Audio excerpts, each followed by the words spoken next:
By power star Dharmendra Nirmaliya.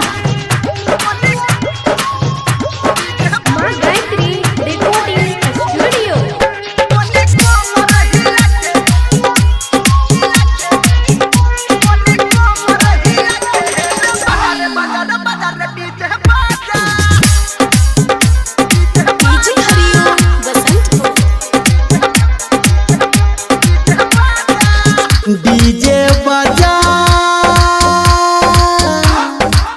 रे बजा कोने वॉल्यूम बढ़ा के कोनो गाना लगा के कोने कोमर हिला के रे बदर बदर बदर बदर बाजा डीजे बजा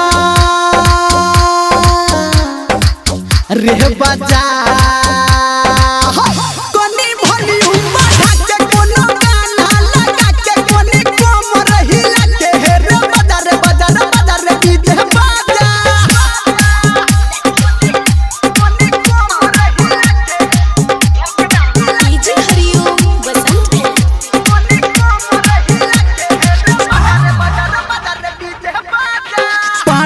मने बैरे दारू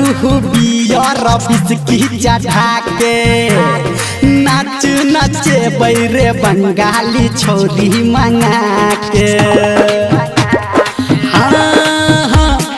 पार्टी मने बैरे दारू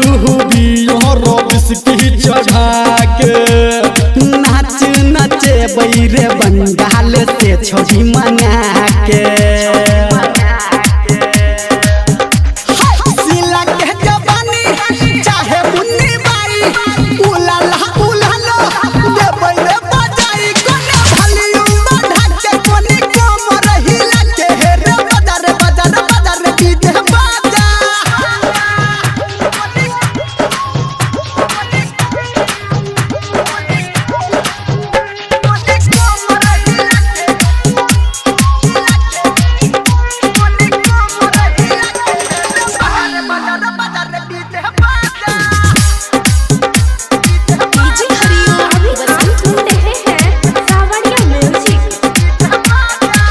निर्मलिया डीजे संजय गौतम से कहवे राइटर सनटू के लिखला गाना सहवे अरे छोरा निर्मलिया डीजे संजय गौतम से कहवे राइटर सनटू के लिखला